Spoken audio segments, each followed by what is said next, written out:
Hi everybody, this is the video to talk about the article Why It Pays to Be a Jerk by Jerry Useem, who did the Power Causes Brain Damage article.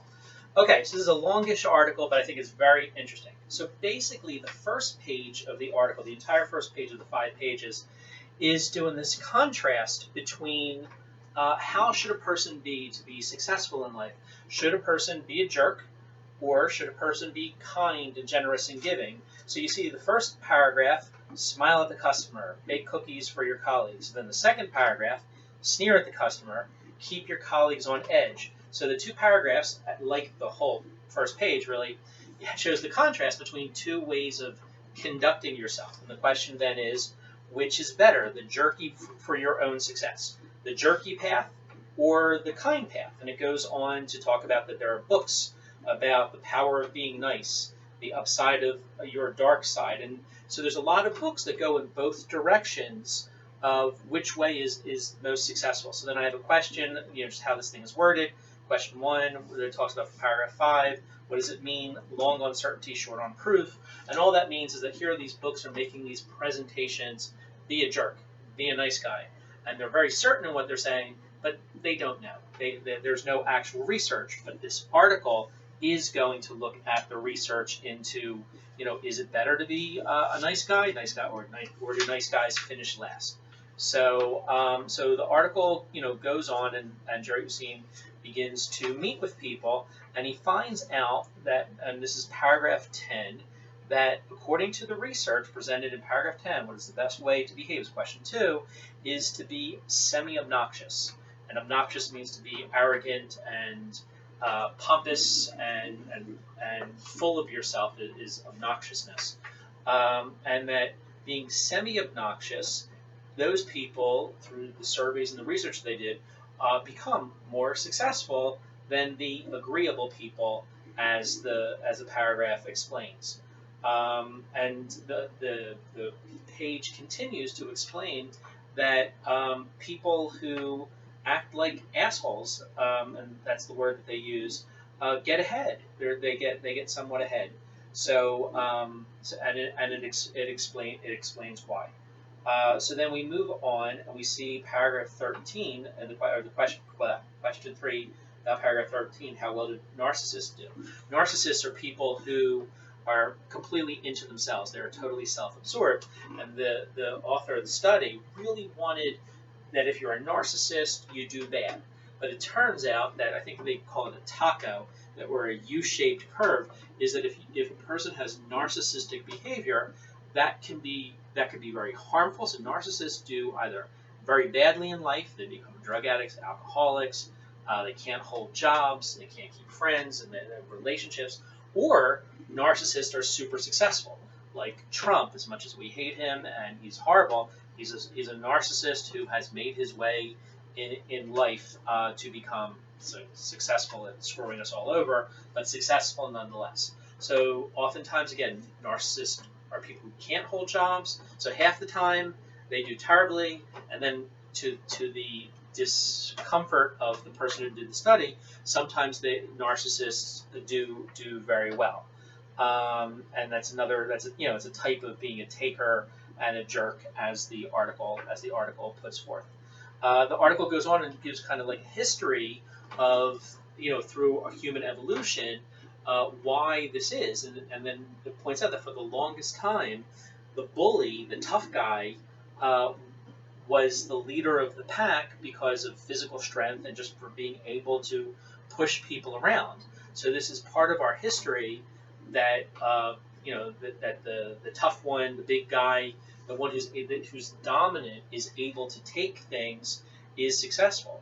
But then that changed as know-how, and this is paragraph 19, becomes important, and that's what prestige is. Prestige emerged when our ancestors gained the ability to exchange know-how, and so then that's when knowledge became more important, and prestige is what's conferred upon you by the group, and you get prestige. You can't take prestige. You got to be given prestige, and that's and you get prestige for different things: being successful at understanding how the crops work, or being able to invent something, or having an ability to fix things, or having skills of a certain type. And then the article goes on in paragraph 21 and talks about the issue of, the people who have prestige are the people who have competence, the ability to be successful in whatever's necessary for society. The problem with competence, paragraph 21, is that we can't judge it by looking at someone. Sometimes we can. Obviously, in sports, you can tell who's good in most sports, football, basketball. They're good because you see it happening. But when a company is successful, you don't know if it was luck that that the CEO of a company, the vice president, president of a company, if it's their skill that you had lots of sales, or that things worked out, or that your plans were selected in advertising and in many different fields. You don't know if you can't tell. So the person who acts like they're in charge and that it's because of them, that's where being a jerk really can come in handy, because if you take ownership of the success, then people tend to believe you. And this is one of the things that that the article also points out, a concept that in the absence of it being clear that a person deserves credit for something, if you take the credit, people will tend to assume that you deserve it. And this is why jerks are successful, because they take the credit and people tend to give that to them. So going on through the thing, so then paragraph 30, very clear question here. What are the 3 situations where it's beneficial to being a jerk?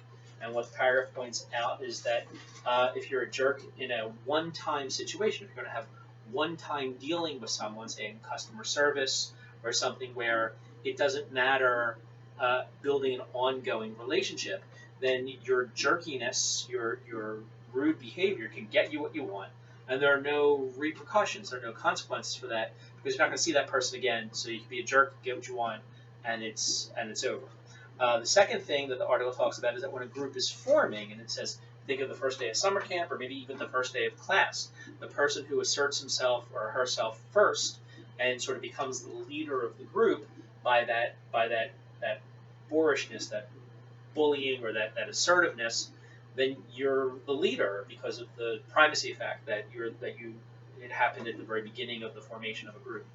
And then the third time that being a jerk is a good thing is if it's a survival situation. If the building's on fire, you need someone to take charge. You can't have a let's vote on which direction to go, or who should break that window to get us out. The person who just seizes control for the benefit of the group is the leader. And sometimes it's necessary to be a jerk to save lives, is what that points out. And then I think the final thing that I'm asking about is this idea of a disagreeable giver. So that's like the mean boss, but the mean boss who has the company's interest at heart. And even though people are like, it frustrates you how the person behaves, you know that that person is right to say, we need to do this faster.